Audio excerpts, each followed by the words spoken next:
Money, Your Life featuring Professor Koh from Singapore.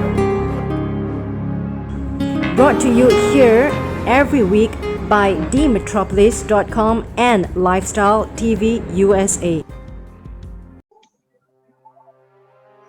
Hi everyone, thank you for coming back to us again, and this is a GDM Productions from Singapore. We're broadcasting to the world through Lifestyle TV USA and also tinyurl.com/talkaboutlife, and you're with me, Vicky Esther, and also with Professor Koh of the National University of Singapore, and also the most sought after corporate trainer of Fortune 500 companies and listed companies in the region here, and most recently, she has been training groups of students throughout the whole of Singapore as we are all going through semi-lockdown in Asia as the corona Delta virus surge. So wherever you are right now, today is the 10th of September 2021. It's at 6 p.m. Singapore time, and you are tuning into us right now, or tomorrow, or next day, or next year is going to be with us for the rest of our lives in the world of the digital world for infinity. And Professor Koh is so kind to be able to share with us for the last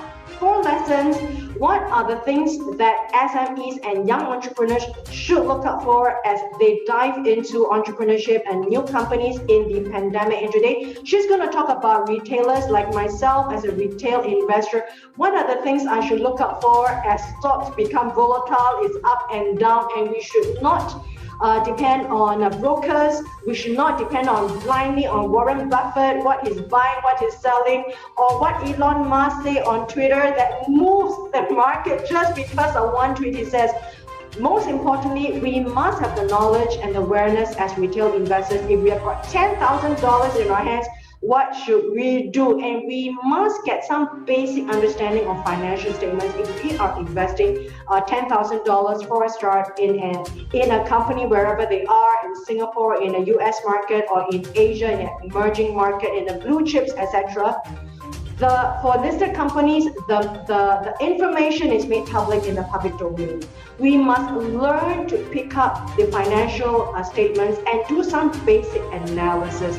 So today we have Professor Koh. She's paid so expensive by the hour, and she's invited by regional governments to give training even to the regional governments around the region here. So it is such an honor to have her with us, to be paying back to the community through retailers who are looking at the volatility of the stock market, because as the coronavirus numbers surge, the price of stocks plunge, right? I think we need to get some grip of all this information on our hands so that we are knowledgeable to some basic extent. So Professor Koh, thank you once again, Professor. Would you like to say hi to all of us here in Singapore and the rest of the world?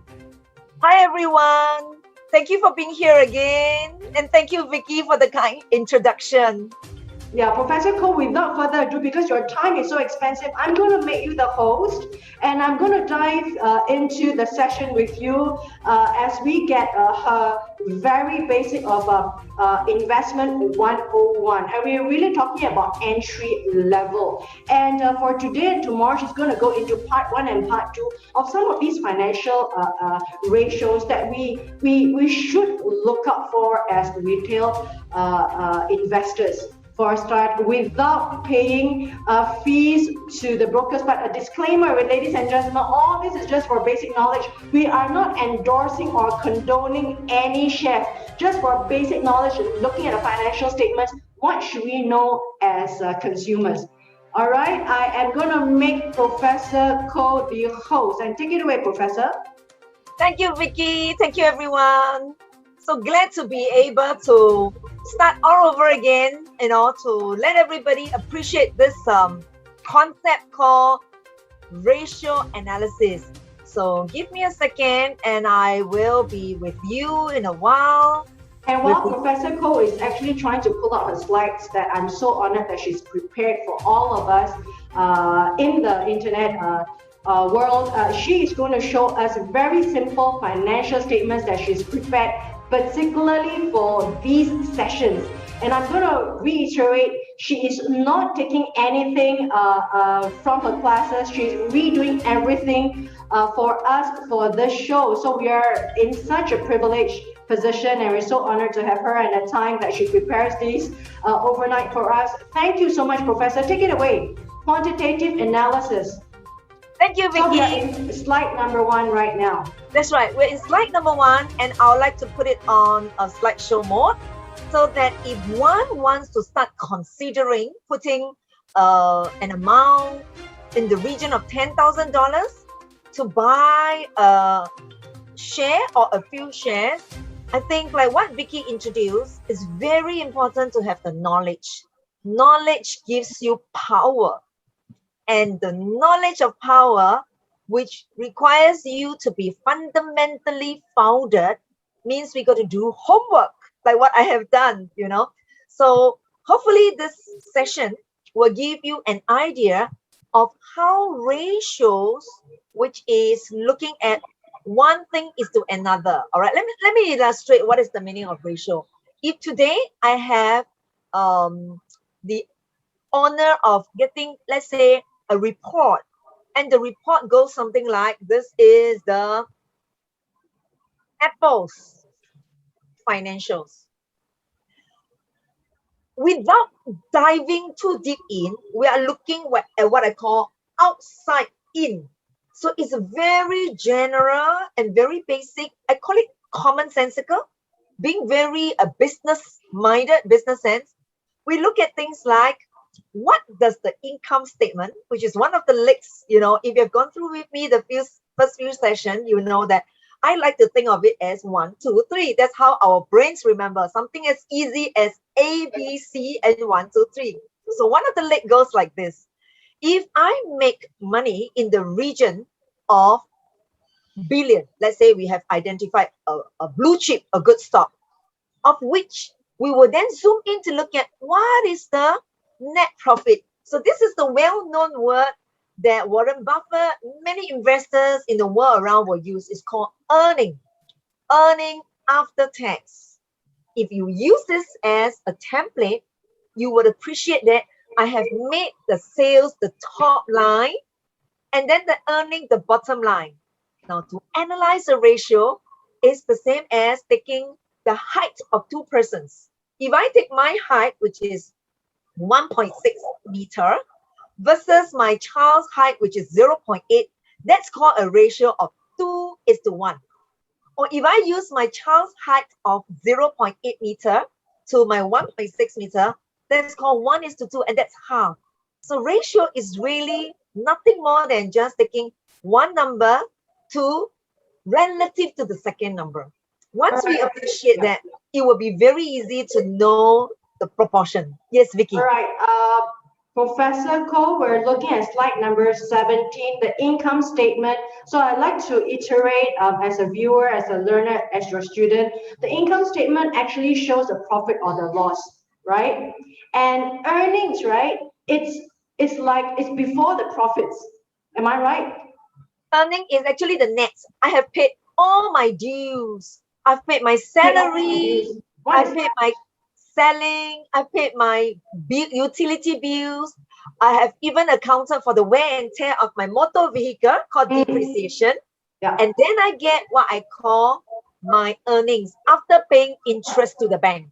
Okay, one more question for retailers, people who actually just give the money to brokers, right? People just give the money to the brokers one way, then the brokers will take the money and they will make a commission of the transactions, right? Now, number two, because of the internet world right now, a lot of softwares and a lot of websites that you can actually buy and sell on your own, cutting away the brokers, which makes it even more dangerous if you're doing it on your own without even looking at the financial statement, right? So I think this is very important. We're talking about listed companies because their financial statements is out there, and there's always this line called earning after tax, and that is the net profit.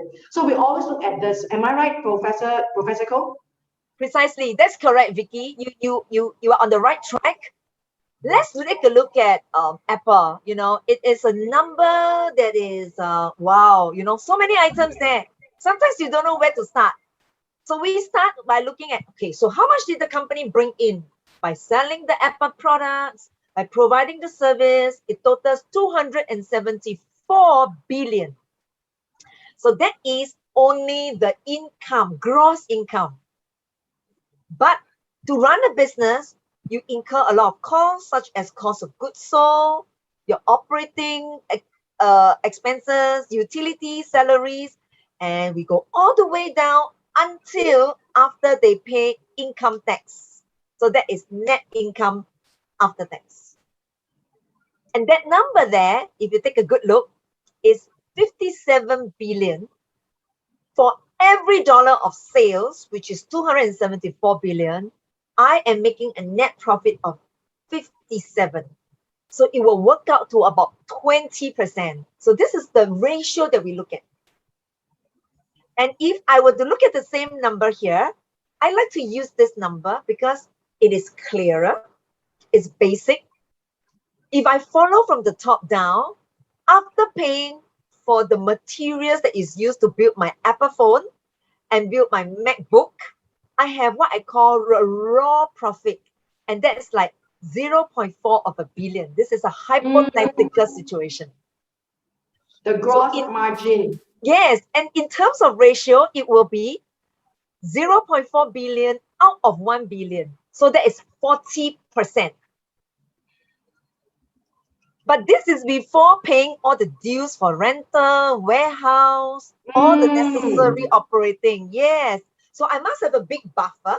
Yeah. And my buffer in this illustration is I spend and spend, and I still have 15% because I make 0.15 billion, as you can see here, out of my initial 1 billion.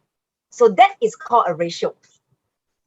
So ratio is really as easy as A divided by B, and that makes it a ratio. So if you stay tuned in tomorrow as well, our next session, I will have the chance to build this up, to build the knowledge of ratio until you hear the frequently talk about PE ratio and how we make use of it in order to decide whether this stock is too expensive for my purchase now or this is the right time for me to enter. I can hardly wait for all these ratios to come out. Yeah, so at this juncture, I would like to go reverse to my slide number 1 and 2 to go back and recap that if I want to know how profitable the company is, I only look at the income statement first. But that's not sufficient because there are 3 legs. So my second leg is the balance sheet. Wow. Yes. So this balance sheet will actually tell me how much I'm investing in because the company has all the assets. So I'm going to do further comparison. All right. Okay. If you follow me to slide number 3, basically, we all have what I call criteria. We would like to invest in companies that make as much money as they can. So the percentage should be as high as possible.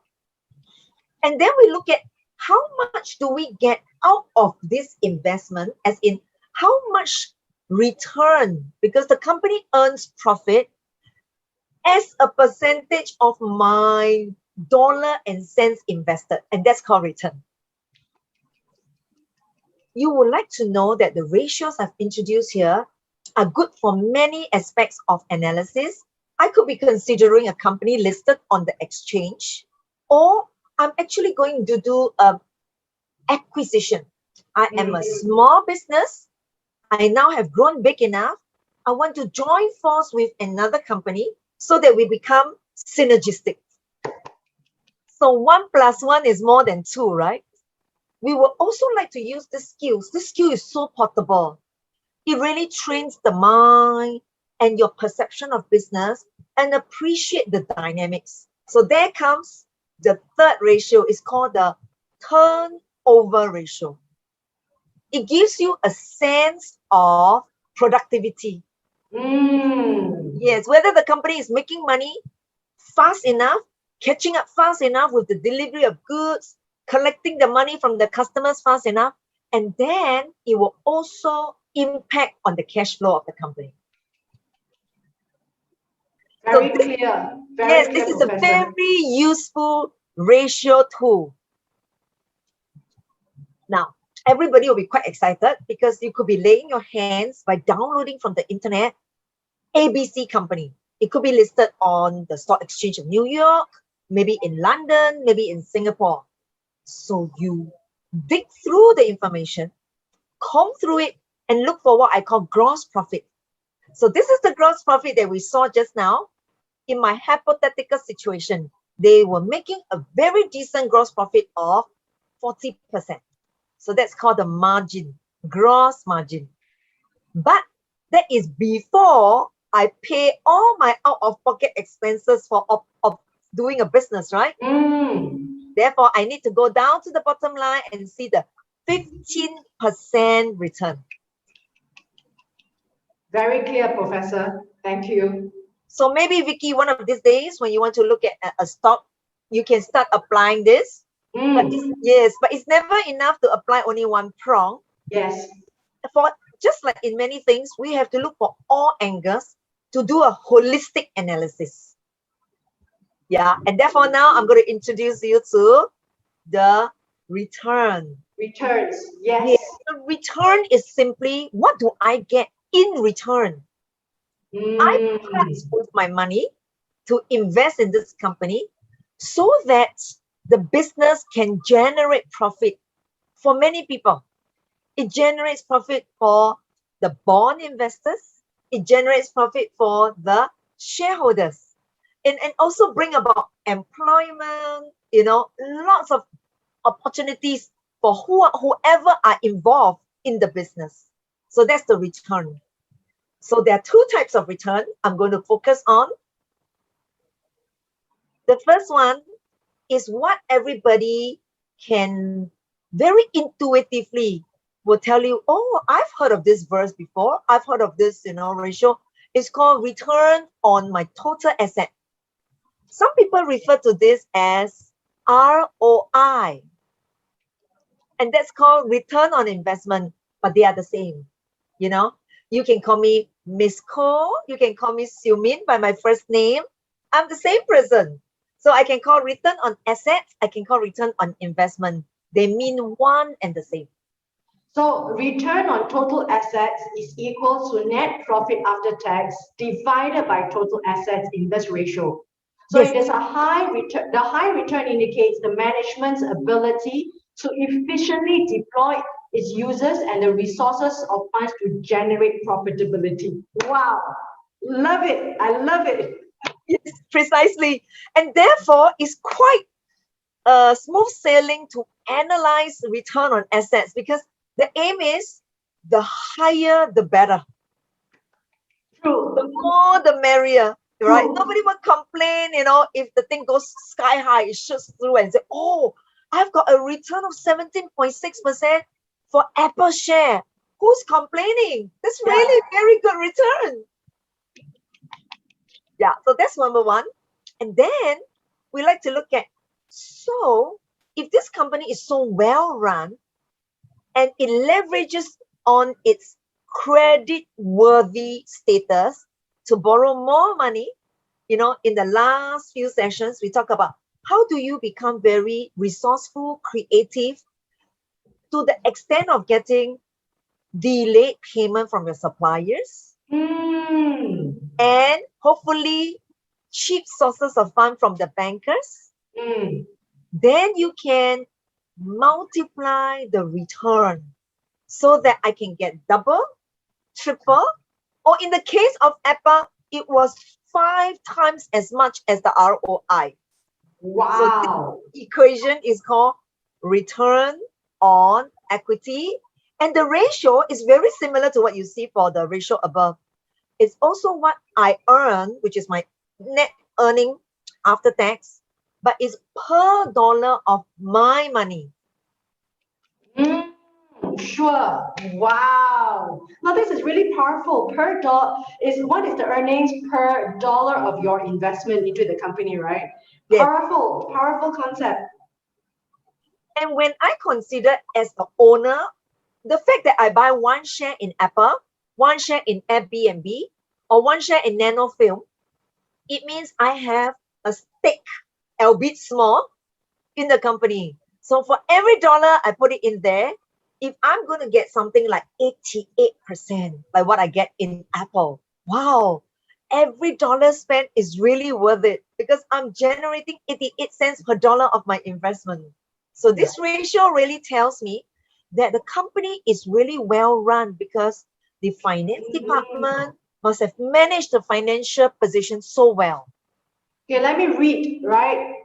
Return on equity is equal to net profit after tax, which you can get the number, divided by shareholders' funds. And this ratio provides a good gauge of the management's ability to operate a profitability of the business. Wow, love it. It means that the management has made very good use Yes. of its reach to resources Yes. and the financial cloud that they have built for themselves, Yes. the credit standing, it could be a Yes. triple A rated company, I see. double A rated company, whereby borrowing becomes so cheap that they can multiply its effectiveness. So that's slide 6, Professor Koh. Would you like to continue in the next 5 minutes or so? Sure. So I'm going to show you, in order for a company to be rated as efficient in their management, they've got to do what I call generate high turnaround time. So if I'm an investor putting $1 into this company, I expect them to generate sales because sales is the start of all cash flow and the start of all business and the start of all profitability. So imagine I am Starbucks and I buy one share in Starbucks. So I put my money in there, in the company. How much sales is this company bringing me? So the ratio here shows you it is per dollar of investment, how much sales can I attract? Wow. In economics, we use this term called economies of scale. I see. Okay. Great. So if I can invest a fixed amount of assets as well as inventory and even in human resource, but I can scale up so that my sales are a multiplier effect, like like Alibaba, like all these this is how they invest. This is like mind blowing.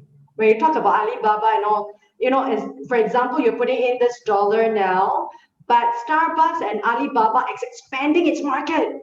It's expanding its reach to the customers. So you're actually looking at the company from another perspective again. So turnover here means total assets turnover equals to sales divided by total assets. And you can extract these numbers from the financial statements.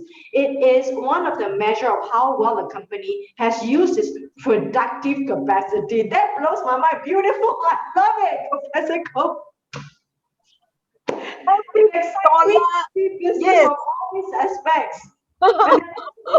They're not too difficult. You're really looking at a company from a different point of view in detail because you're comparing it from sales, productivity of the utility of your equity, and also productivity, profitability. Thank you, Professor. We're at slide number 7.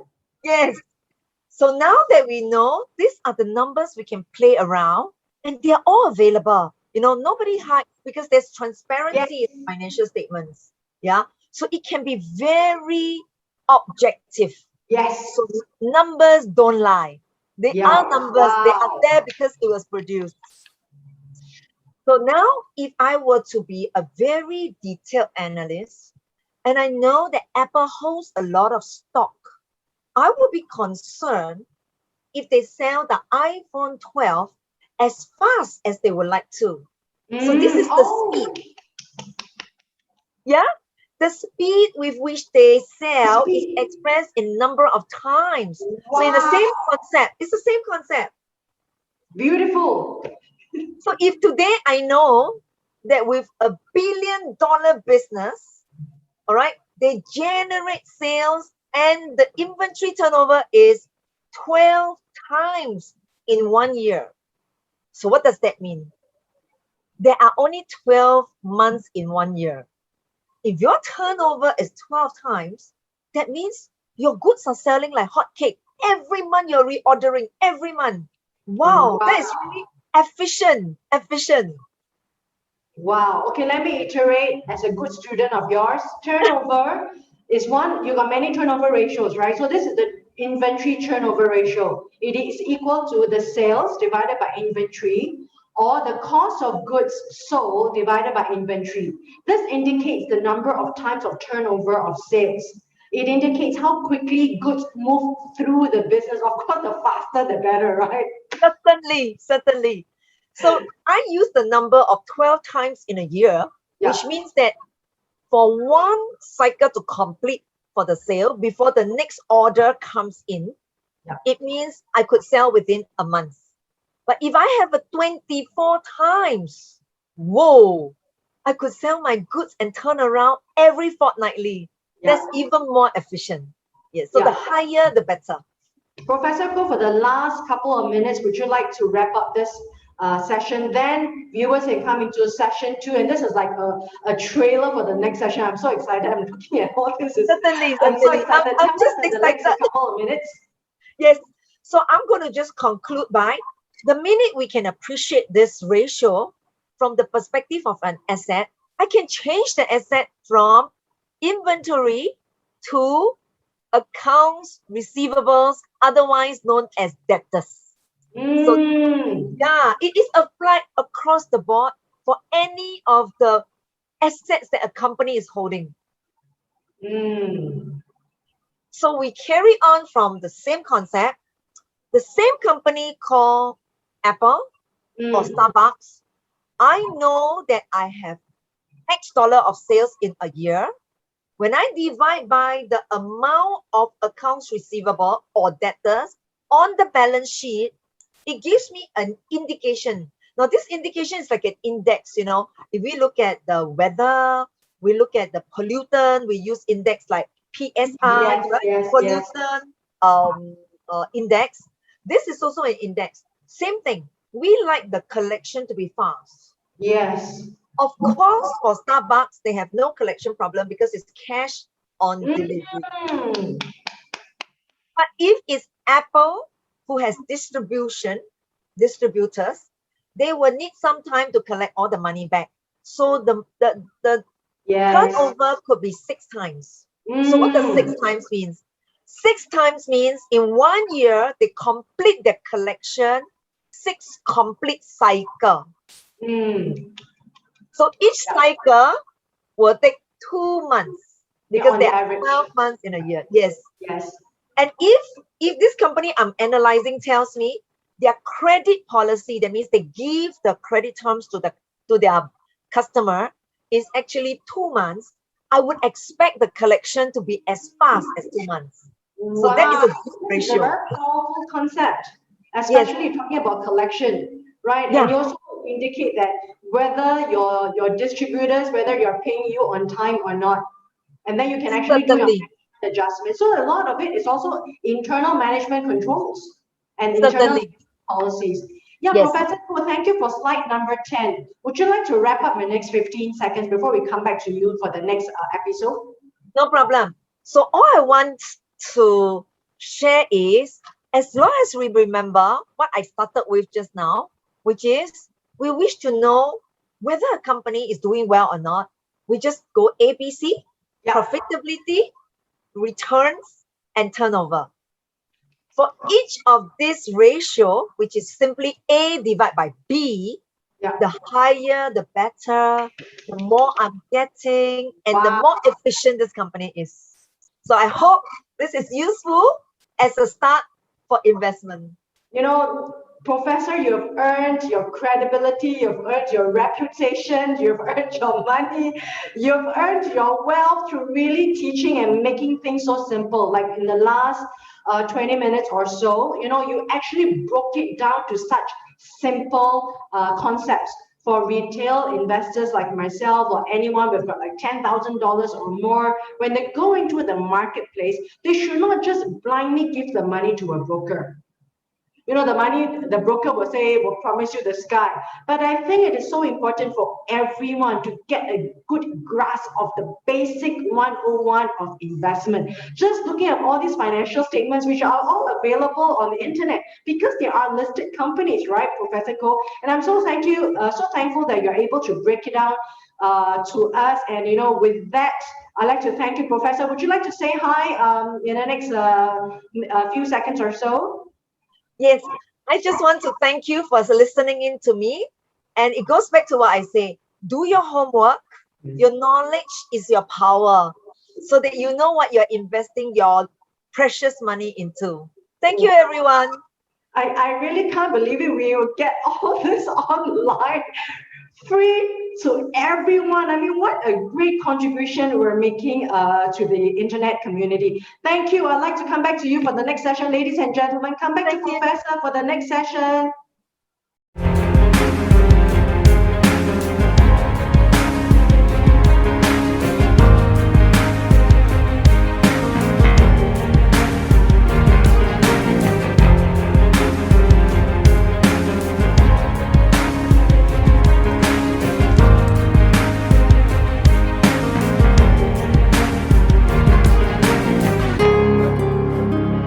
Your Money, Your Life, featuring Professor Koh from Singapore. Brought to you here every week by dmetropolis.com and Lifestyle TV USA.